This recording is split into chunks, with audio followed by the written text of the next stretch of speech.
gran final. Ese es el título de esta serie, ¿verdad? De los miércoles.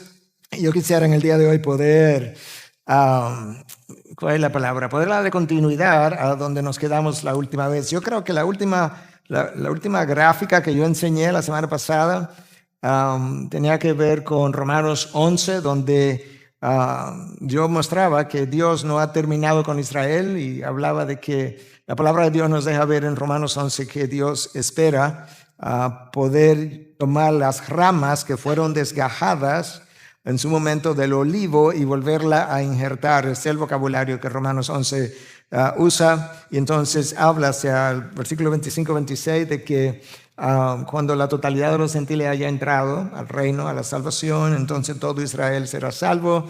Vamos a hablar de eso en domingos subsiguientes, pero es una expresión para hablar de un avivamiento masivo, grande, que esperamos en la nación de Israel durante la tribulación, y de manera especial en esas 70 semanas, en la última semana de las 70 semanas de Daniel, que dijimos que tenía que ver básicamente con la nación de Israel. Entonces voy a conectar con esto, porque todavía estamos como tratando de entender este periodo de la tribulación. Entonces hay un remanente del cual hemos hablado. La palabra de Dios dice claramente hablando que aunque los descendientes de Abraham sean tan numerosos como la arena del mar, que solo el remanente de Israel será salvo. Y quiero mencionarte un par de versículos que afirman eso. Joel 2:32 dice: y todo aquel que invoque el nombre del Señor será salvo, porque en el monte Sión y en Jerusalén habrá salvación, como ha dicho el Señor, y entre los sobrevivientes estarán lo que el Señor llame. Pero específicamente Joel se está refiriendo a esa última semana, durante ese último tiempo, cuando Dios está lidiando de manera muy particular, no exclusivamente, pero muy particular con la nación de Israel, y Él está diciendo que en el monte Sión y en Jerusalén, la ciudad de Jerusalén, habrá salvación, como ha dicho el Señor. Y tantos como los que Él llame. Otro pasaje de la Biblia que nos habla de lo mismo, Zacarías 8, del 11 al 15, pero ahora yo no trataré el remanente de este pueblo como en los días pasados. Todavía Dios está lidiando con ellos, todavía Dios está haciendo justicia sobre ellos, pero Él promete que va a llegar un momento donde Él ya no los va a tratar igual. Entonces Él dice: pero ahora yo no trataré el remanente de este pueblo como en los días pasados, declara el Señor de los ejércitos. Porque habrá simiente de paz, la vid dará su fruto, la tierra dará su producto, y los cielos darán su rocío. Y haré que el remanente de este pueblo herede todas estas cosas. Y sucederá que como fueron maldición entre las naciones, donde fueron esparcidos, profetizado en Deuteronomio 28 incluso, casa de Judá, reino del sur, y casa de Israel, reino del norte, así los salvaré para que sean bendición. No teman, mas sean fuertes sus manos. Wow, una gran esperanza para el pueblo de Israel. Yo los traté de una manera, yo los esparcí como parte de mi justicia, como les había dicho en Deuteronomio 28, pero las cosas van a cambiar. Y yo les prometo que los voy a salvar para que ustedes sean bendición. Tanto la casa de Judá como la casa de Israel, reino del norte y reino del sur. Este es el tiempo de la tribulación, este es el tiempo final de la gran tribulación, donde Israel se verá acosada de manera impresionante por las naciones. Y aquí hay otro texto de Zacarías, capítulo 8, versículo 11 al 15. Porque así dice el Señor de los ejércitos: tal como me propuse hacerles mal cuando sus padres me hicieron enojar, tiempo pasado, dice el Señor de los ejércitos, y no me he arrepentido. O sea, yo no me he arrepentido de mi injusticia. Así me he propuesto en estos días volver a hacer bien a Jerusalén, a la casa de Judá. No teman. Una y otra vez, la palabra de Dios, o Dios dice a través de su palabra, lo que Él piensa hacer con la nación de Israel en un futuro.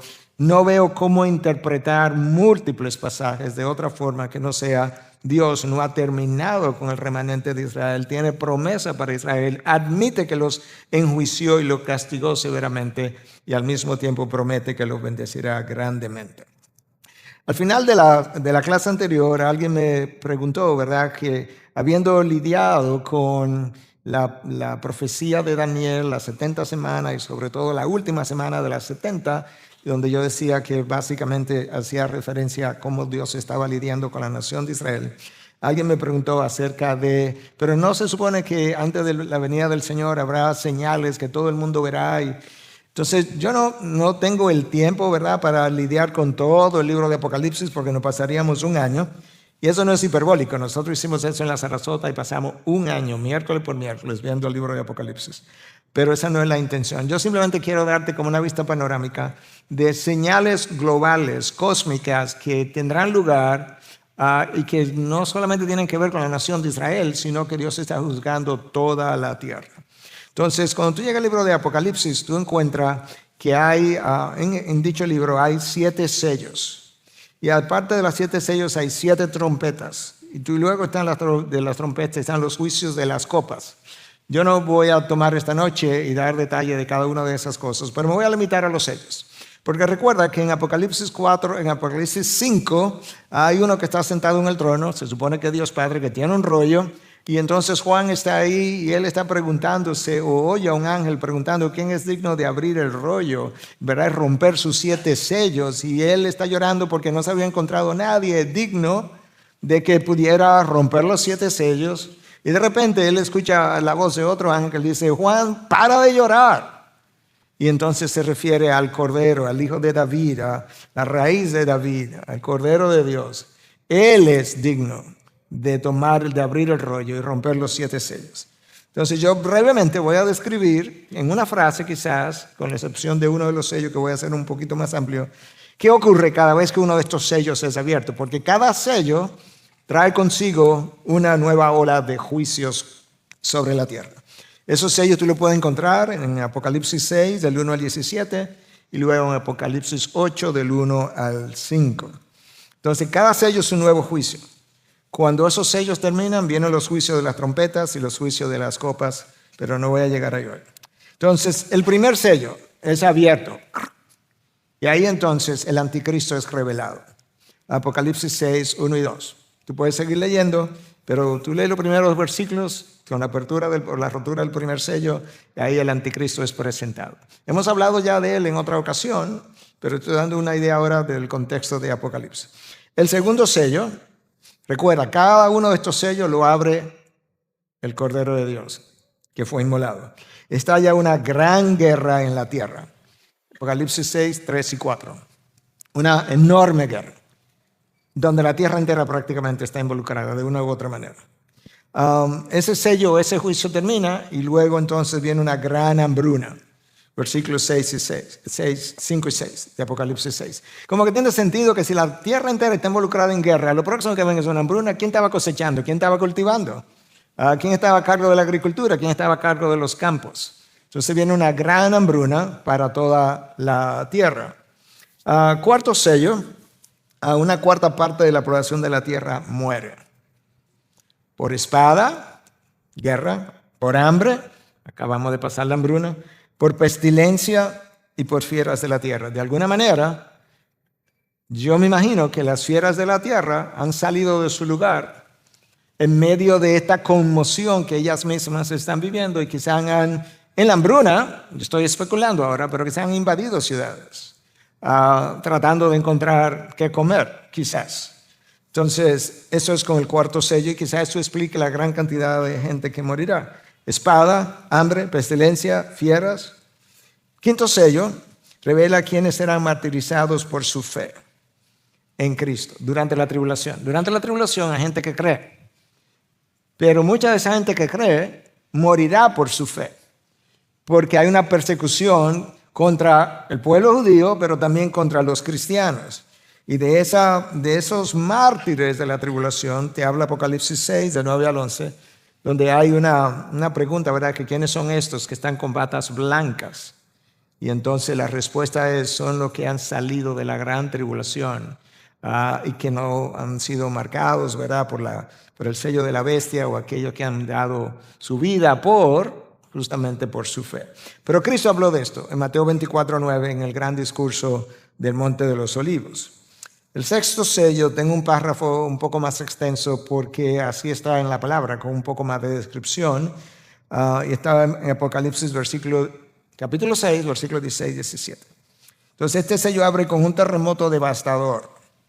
junto con fenómenos astronómicos inusuales. El sol se vuelve negro y la luna se vuelve roja como la sangre. Esto está en Apocalipsis 6, 12 al 14.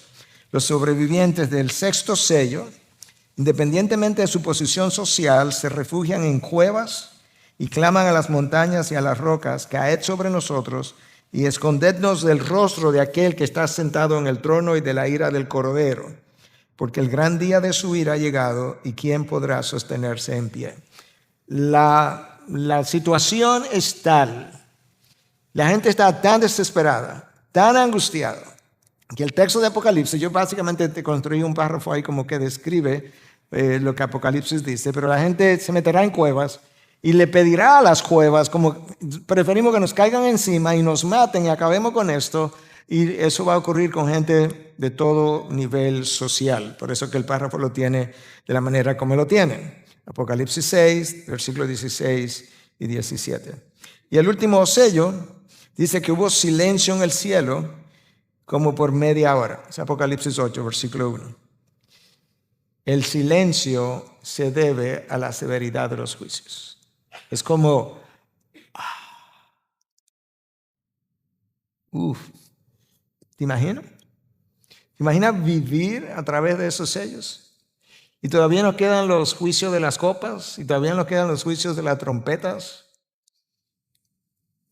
No sé quién dice una canción por ahí que si tú no puedes permanecer de pie por fe, no vas a poder permanecer de ninguna manera. If you don't stand by faith, you will not stand at all. Si no te quedas de pie, te sostiene por fe, no podrás ser sostenido de ninguna manera, dada la severidad de los juicios.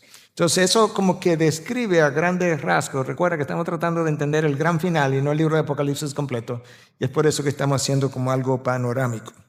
Ahora, al final del periodo de la tribulación, Cristo viene.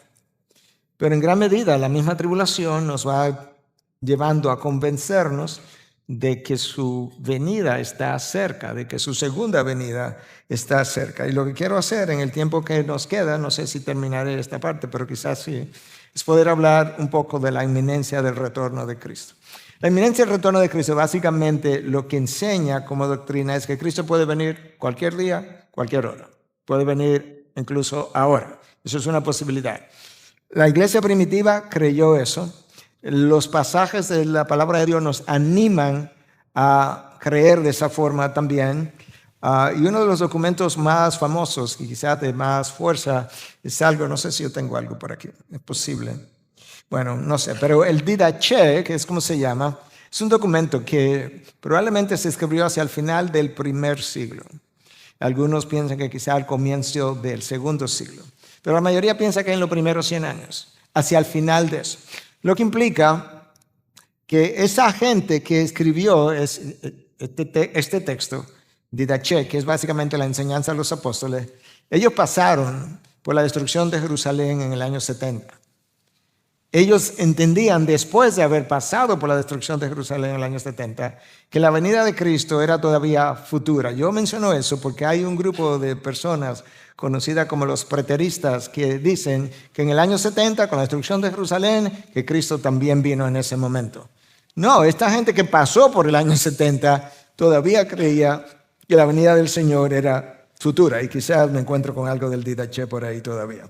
Entonces recordemos que Cristo habló de fenómenos también sobrenaturales cuando hablamos de su discurso, su sermón en Mateo 24. Y tengo aquí varios versículos. Versículo 27, porque así como el relámpago sale del oriente y resplandece hasta el occidente, así será la venida del Hijo del Hombre. Que claramente, como tú ves el relámpago, todo ojo le verá.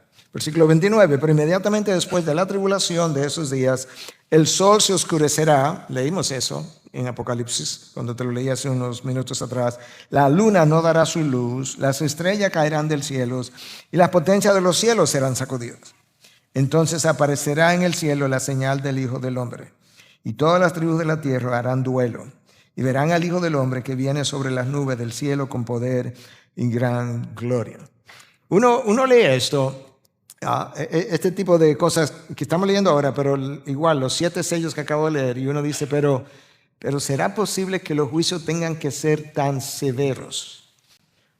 ¿será posible que los hombres puedan ser tan malos como para merecer un juicio tan severo?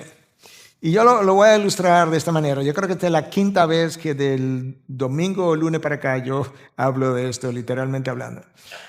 Dios nos llamó, Pablo nos llama a vivir una vida, ¿verdad?, digna de su llamado. Y yo hablaba con un par de nuestros pastores y le decía, eso es, imagínate, una vida digna de su llamado, eso es como a una altura de 10,000 pies. La mayoría de los hijos de Dios viven como a 3 pies. Entonces el que vive como a 4 pies cree que se le está comiendo. Hermano, esa es la realidad. O sea, nosotros no tenemos idea de la altura del llamado que Dios nos ha hecho. Entonces, cuando nosotros leemos estos juicios, nos parecen como horrorosos. Y yo recuerdo en una ocasión que R.C. Sproul estaba siendo entrevistado en un tiempo de pregunta y respuesta, y le dice que alguien pregunta que si él no creía que el juicio que cayó sobre Adán y Eva y el resto de la humanidad había sido muy severo por haberse comido una fruta.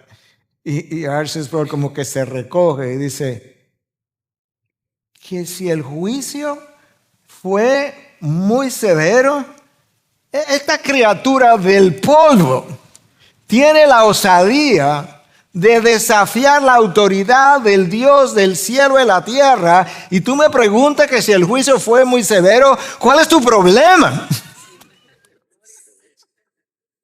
We don't get it. O sea, nosotros no entendemos lo horrible que es el pecado para Dios. Yo te mencioné el domingo 5, 6, 7 cosas en las que nosotros normalmente incurrimos, que Dios dice, para mí eso es una abominación. Y yo te mencioné labios mentirosos, abominación. O sea, ¿cuándo fue la última vez que abominaste a Dios? Dios dice, cuando tú no prestas atención a mi ley y luego viene y me ora, la oración es una abominación. Y tú me dices que sí es muy severo el juicio. Es porque nosotros vivimos tan bajito, tan enlodados en el pecado, que no entendemos la severidad de sus juicios. Pero hay un par de cosas que a mí me ayudan a entender lo que Pablo llamó lo pecaminoso del pecado. Pablo, cuando quiso definir el pecado, no encontró una mejor palabra que el pecado para definirlo. Gramaticalmente es incorrecto hablar del lo pecaminoso del pecado, porque como que no me ha dicho nada, pero él pudo haber dicho lo negro del pecado, lo doloroso del pecado. El problema es que él no encontró una palabra para definir el pecado que no fuera el mismo pecado. Y Pablo dice en Romano, habla de lo pecaminoso del pecado, the sinfulness of sin. De eso habla Pablo. Nosotros no tenemos idea de cómo eso es, pero hay 2 cosas que a mí me dejan ver lo horrible del pecado. Uno es la cruz de Cristo, la crueldad con la que Cristo tuvo que ser tratado para poder pagar la abominación de mi pecado. Eso a mí me da una idea. Porque vivir lo otro que yo vivo en el día a día no me da una idea. Pero ver a Cristo por la abominación de mi pecado tratado tan cruelmente, eso me da una idea. Y lo segundo que me da una idea de lo horrible de mi pecado es que la gente tenga que ir al infierno por la eternidad y sufrir de manera, en carne viva, si pudiera decir, de manera existencial, sentir dolor por el resto de la eternidad simplemente porque pecó. Esas 2 cosas a mí me dicen, nuestro pecado ciertamente es abominable. Y explican los juicios. Isaías 13, 9 y 10. Recuerda, Cristo habló, los estudiosos, no sé cuánto habían, pero los estudiosos del Antiguo Testamento que oyeron a Cristo predicar el sermón del Monte de los Olivos, Mateo 24, 25, yo creo que ellos estaban familiarizados con estos tiempos de juicios. Porque Cristo habló, ¿verdad? Yo acabo de leerte de Mateo 24, de estas señales cósmicas que vendrían en el tiempo del juicio. Isaías había hablado de cosas similares. Escucha, Isaías 13, 9 y 10. Miren, el día del Señor viene cruel, con furia y ardiente ira, para convertir en desolación la tierra y exterminar de ella sus pecadores. Pues las estrellas del cielo y sus constelaciones no destellarán su luz. Leímos de eso, ¿verdad? Como que la luna va a dejar de brillar. Se oscurecerá el sol al salir y la luna no irradiará su luz. Señales cósmicas, pero que al mismo tiempo deben ser tenebrosas, deben ser intimidantes cuando la gente tenga que vivirlas. Seguimos. En el Antiguo Testamento, hablando de la segunda venida de Cristo, el Antiguo Testamento está lleno de profecías acerca de la segunda venida de Cristo. Isaías 13, del 11 al 13. Castigaré al mundo por su maldad y a los impíos por su iniquidad. También pondré fin a la arrogancia de los soberbios y abatiré el orgullo de los despiadados. Haré al mortal más escaso que el oro puro y a la humanidad más escasa que el oro de Ofir.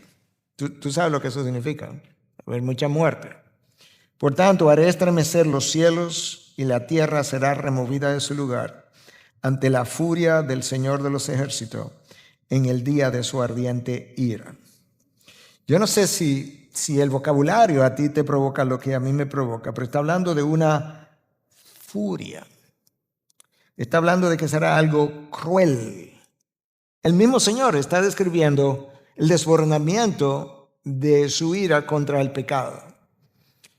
Lo peor de todo es que cuando tú lees Apocalipsis, tú pensarías que los hombres iban a estar arrepintiéndose en medio de estas calamidades. No, los hombres van a estar más airados contra Dios por el juicio que está trayendo.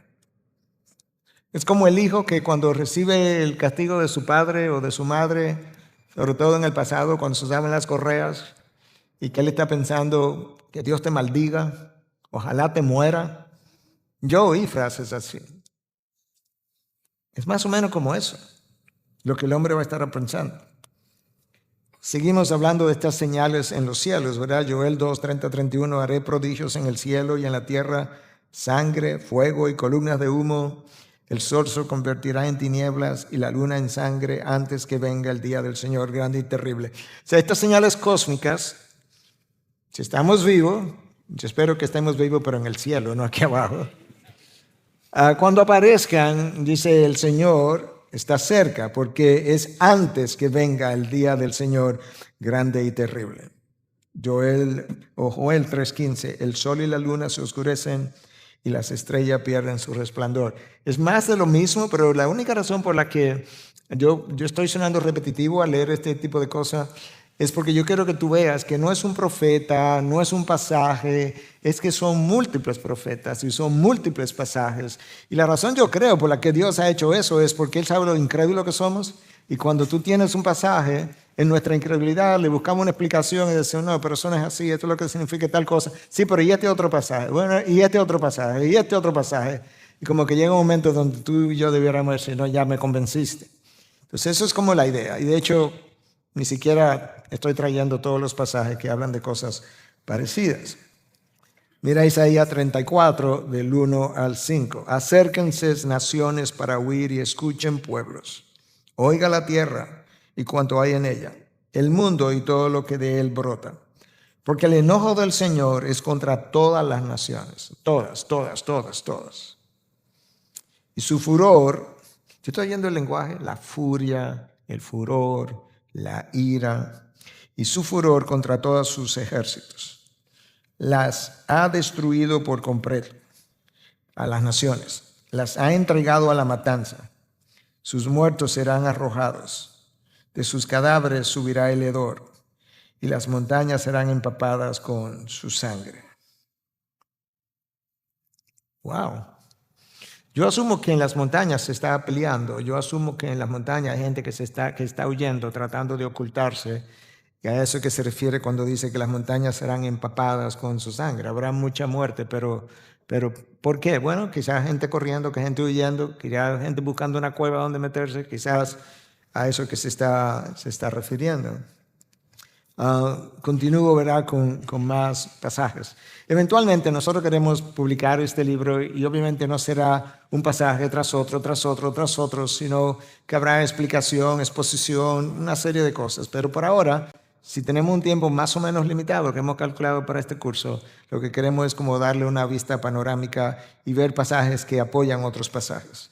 Isaías 34, 1 al 5. Todo el ejército de los cielos se consumirá y los cielos se enrollarán como un pergamino. También todos sus ejércitos se marchitarán, como se marchita la hoja de la vid, o como se marchita la de la higuera. Porque mi espada está embriagada en el cielo. Descenderá para hacer juicio sobre Edom y sobre el pueblo que yo he dedicado a la destrucción. Ahí está el Señor hablando otra vez de que los cielos serán consumidos. De hecho, cuando tú lees a Primera de Pedro, él habla de que en vista de que todas estas cosas serán destruidas, el cielo y la tierra, en vista de eso, ¿qué clase de vida debiéramos nosotros llevar? En santidad, en piedad. Pedro nos anima a tener una vida de carácter piadoso y santo en vista del juicio venidero. En otras palabras, yo no creo que la intención primaria de Pedro es decirnos, mira, esta es la mejor motivación para la obediencia, porque no lo es. La mejor motivación para la obediencia es el amor de Dios. Pero el juicio venidero es una motivación.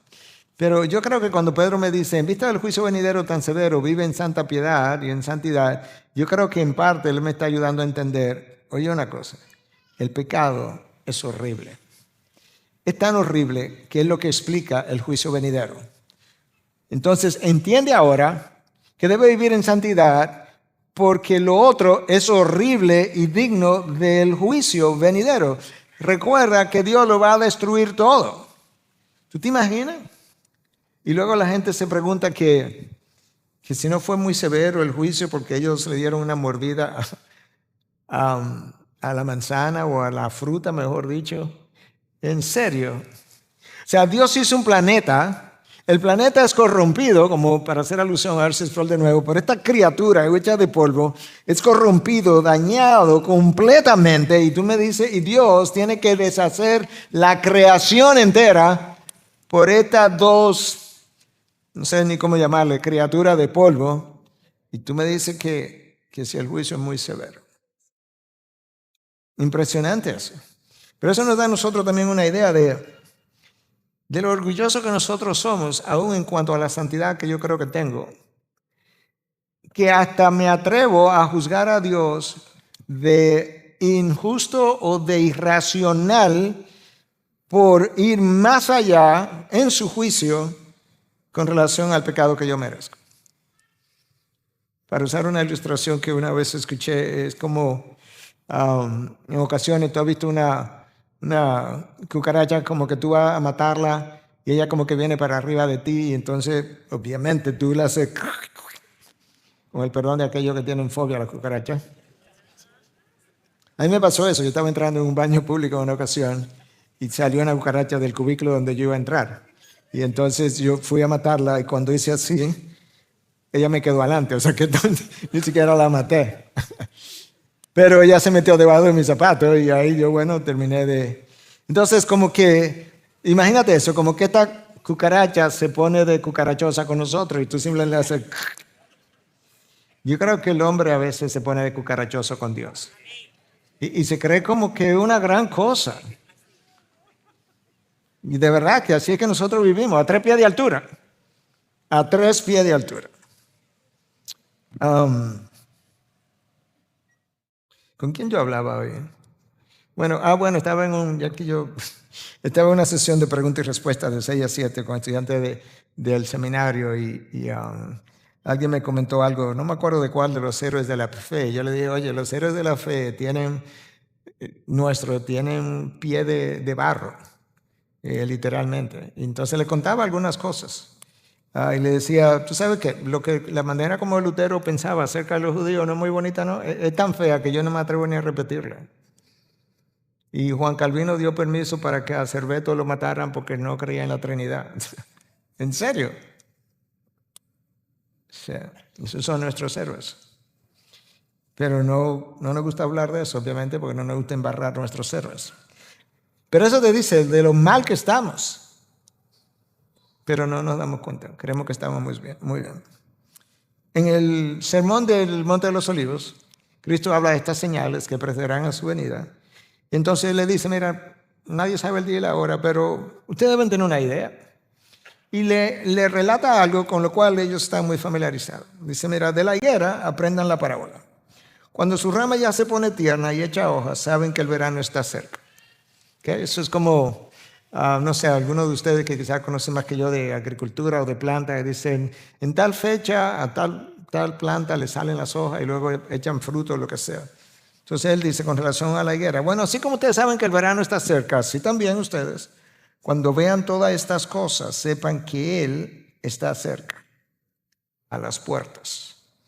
En verdad les digo que no pasará esta generación, yo puse la pregunta, ¿y cuál generación? Hablemos de eso un poquito, hasta que todo esto suceda. El cielo y la tierra pasará, pero mis palabras no pasarán. Yo mostré ese texto en una ocasión anterior, lo que no estoy seguro era si hablamos un poquito de cuál generación, porque algunos piensan que cuando Cristo dijo, esta generación no pasará hasta que todo esto suceda, algunos piensan, no, pero eso fue entonces la destrucción de Jerusalén en el año 70, porque él les habló a una generación que se supone que todavía iba a estar viva cuando esto ocurriera. Bueno, eso no es como muchos lo ven, no es como yo lo veo tampoco. Yo creo que lo que Cristo estaba diciendo, estas señales en los cielos, porque en el año 70 no hubo ninguna señales en los cielos, para pensarlo de esa manera. Cuando ustedes vean estas señales cósmicas, globales en los cielos, de las cuales yo les estoy hablando, esa generación que la está viendo, esta generación que la está viendo, no pasará hasta que yo venga. En otras palabras, ya estamos cerca. La generación que vea las señales, esa generación debe saber, al igual que sabe lo de la higuera, que yo estoy cerca, porque vio las señales. Yo creo que es a esa generación a la que Cristo se estaba refiriendo. Cuando hablamos de la segunda venida de Cristo, o la próxima venida de Cristo, la palabra para venida es parusia. Y algunos libros la usan como que todo el mundo sabe lo que es la parusia. Pero la palabra parusia significa presencia o llegada. Y es el término en el griego más frecuentemente usado para referirse a la segunda venida de Cristo. Y rápidamente aquí hay varios pasajes donde la palabra es usada. Mateo 24:3. ¿Cuál será la señal de tu parusia? Sería. Primera Tesalonicenses 2:19, 3:13, 4:15, 5:23. Todos esos pasajes mencionan la palabra parusia como la próxima venida de Cristo. Segunda de Tesalonicenses 2:1, pero con respecto a la parusia de nuestro Señor, Santiago 5, 7 y 8, sean pacientes hasta la parusia del Señor. Segunda de Pedro 3:4, 3:12, ahí está la palabra otra vez. Primera de Juan 2:28, y no nos apartemos de él avergonzados en su parusia. En otras palabras, cuando Él venga, que tú no estés viendo de una manera que te dé vergüenza o temor, llegó, sino que tú estés contento justamente por la manera como estás viviendo. Yo creo que nuestra generación está tan expuesta al pecado, está tan expuesta a lo mal hecho, que nosotros con frecuencia decimos, ¿pero qué tiene eso de malo? Yo no encuentro nada de malo. Cuando hay cosas tan sencillas, como yo se los mencioné el domingo y hoy por igual, como la mentira que Cristo dice, no, eso es una abominación para mí. De hecho, Cristo dice, el orgullo es una abominación para mí. Levante la mano el que piensa que no tiene orgullo. Hay una mano por ahí. No. Porque si alguien levantara la mano, diría, esa es la evidencia del orgullo. Pero sabes que yo te lo leí el domingo. El orgullo es una abominación para Dios. ¿Sabe por qué? Es el desafío de la soberanía de Dios. Es el desafío del señorío de Cristo. Es el desafío de que tú no me mandas. De que yo decido. Yo sé mejor. Tú no me entiendes. Tú no me das lo que yo quiero. Tú no me escuchas. Tú te olvidaste de mí. Y Cristo dice todo eso. Estoy poniendo en palabras dominicanas, ¿verdad? Me rechina en el oído. Porque todo eso es tan mentiroso, tan distinto a como yo soy. ¿Cómo se te ocurre a ti decirme que yo no oigo tus oraciones? Ahora, que yo no te la respondo como tú quieres que yo te la responda, eso es otra cosa, pero esa acusación cae sobre ti, no sobre mí. Pues yo sí te oí, pero te dije que no, pero no te gusta. Mi no te gusta. Entonces, seguimos. Aquí llegamos al Didache, el famoso documento al que me referí. La iglesia primitiva creyó en el inminente retorno de Cristo. Mira lo que dice el Didache. Te mencioné que la mayoría de los estudiosos piensa que se escribió en los primeros 100 años, pero algunos llegan hasta el año 160. El documento también es conocido como la enseñanza del Señor a los gentiles o a las naciones de parte de los 12 apóstoles. En otra palabra, este documento que apareció en los años 1800 y algo, pero escrito allá atrás, fue llamado la enseñanza de los apóstoles. La gente que lo produjo dijo, esto fue lo que los apóstoles enseñaron. Entonces el documento es extenso, pero simplemente con relación a la venida del Señor es su inminencia. Dice, estad vigilantes de vuestra vida. No se apaguen vuestras lámparas, ni se desabrochen vuestros lomos, sino estad preparados, porque no sabéis la hora en que vendrá nuestro Señor. ¿Estás listo? Mañana, pasado, esta noche, no sabemos. Bernabé fue un discípulo y escribió también. Vivió, se supone, entre el año 117 y el 138 y escribió una carta. No se considera inspirada como el resto de los libros de la Biblia, pero tiene valor. Y él dice, porque está cerca el día en que todas las cosas perecerán con el maligno. El Señor está cerca y su recompensa. El Señor está cerca y su recompensa. Estén preparados. Nosotros, en el tipo de vida que vivimos, cómodos, suplidos, viajando, disfrutando, como que este sentido de urgencia y este sentido como de cercanía, de prontitud, nosotros no lo tenemos. Pensando en el mensaje del pastor Reinaldo recientemente, hablando de que somos peregrinos y extranjeros, recientemente me ha tocado, en los últimos 3 o 4 días, me ha tocado hablar varias veces de esta misma manera. Cuando tú te vas de camping, tú te llevas un pantalón, una camisa extra y ya. No tendría, yo creo que Reinaldo usó la misma ilustración o algo similar. Tú no te llevas todo tu ropero de la casa, el traje, los abrigos, la televisión. No, porque tú vas por 3 días. Entonces, esta vida al lado de la eternidad es menos que esos 3 días. Pero en 3 días yo quiero vivir todos los placeres posibles como si esta es toda mi existencia. Y por eso que algunos de ustedes me han oído decir, no, porque yo tengo la eternidad entera para eso. Pero la gente no piensa así. O sea, yo tengo la eternidad entera. ¿Tú quieres que disfrute? Sí, pero yo voy a disfrutar. Pero no el otro día de camping. Yo voy a disfrutar en la eternidad. ¿Tú sabes lo largo que es la eternidad? ¿Tú tienes una idea de lo largo que es la eternidad? Es desde la eternidad hasta la eternidad. Es sin fin. Pastor, que usted necesita descansar. Sí, usted me ha oído decir esto 1.000.000 de veces. Yo sé, pero tengo la eternidad para eso. ¿Tú te imaginas que yo me voy a ir de camping y me voy a acostar a dormir y que 3 días durmiendo en el camping? Porque yo nada más tengo estos 3 días. No, yo al contrario, en el camping tú quieres disfrutar mucho y te cansa mucho porque tú sabes que tú tienes muchos años por delante todavía. O piensas tú por lo menos. Ok. Entonces, con relación, eso lo vamos a tratar más adelante con más detalles, pero como el retorno, está hablando del retorno inminente, con relación a ese retorno inminente, ¿cuáles son las posiciones?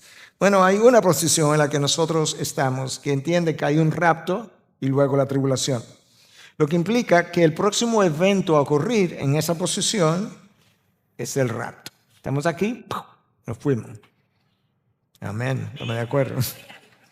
Y eso es lo que he conocido como la teología dispensacional. En otra ocasión pudiéramos hablar de por qué se le llama dispensacional. Pero en pocas palabras, una dispensación es un tiempo durante el cual Dios lidió con el hombre de una manera, según esta teología. Por ejemplo, en la época de la ley de Moisés fue la dispensación de la ley. Entonces, esa teología que ha dividido la historia en dispensaciones, cree esto que yo estoy hablando. Hay otra posición que entiende que vamos a tener una tribulación, incluso esa posición entiende que no tiene que ser 7 años necesariamente, y que luego viene el rapto.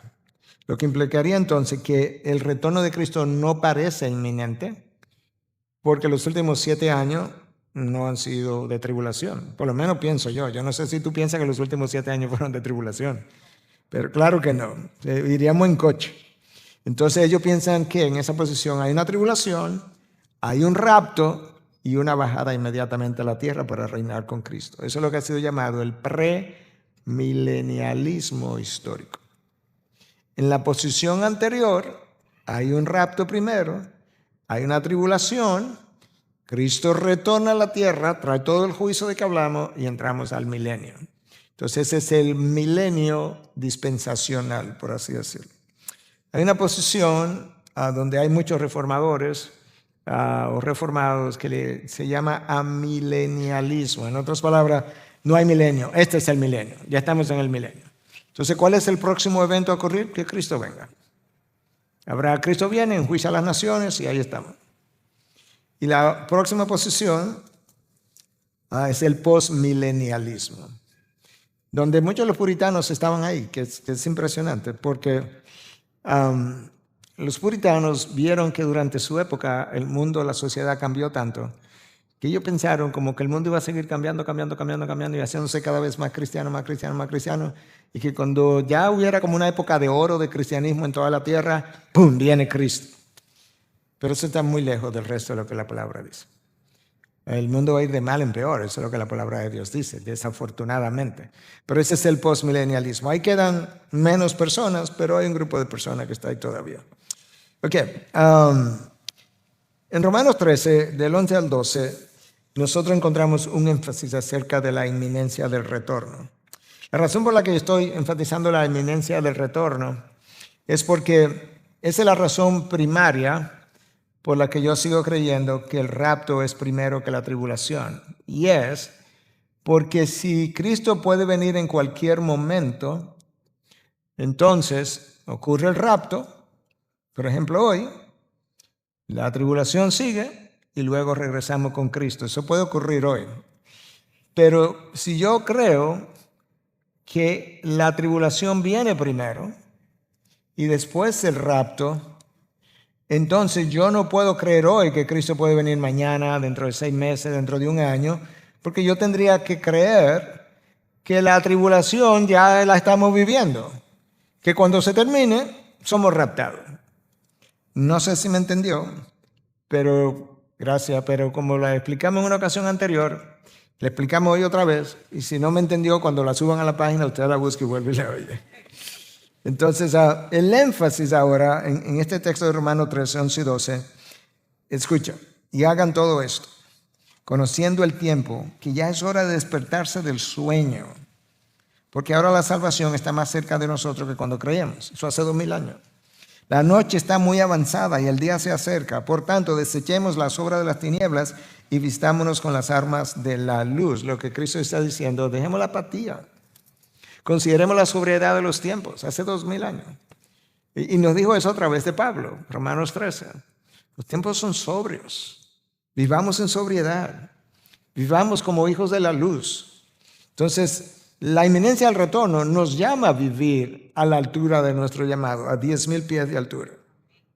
Hay otros pasajes que continúan hablándonos básicamente de lo mismo, de otro pasaje de Santiago 5, 8 al 9. Sean también ustedes pacientes, fortalezcan sus corazones, porque la venida del Señor está cerca. El énfasis en la inminencia. Hermanos, no se quejen unos contra otros para que no sean juzgados. Ya el juez está a la puerta. Interesante, porque Santiago usa el hecho de que Cristo viene pronto para que dejemos de quejarnos. ¿No te llama la atención eso? No se quejen unos contra otros. En otras palabras, oye, si tú supieras, por un lado, lo enorme que serán estos juicios, la severidad de estos juicios, tú no estarías discutiendo y quejándote por estos disparates del día a día.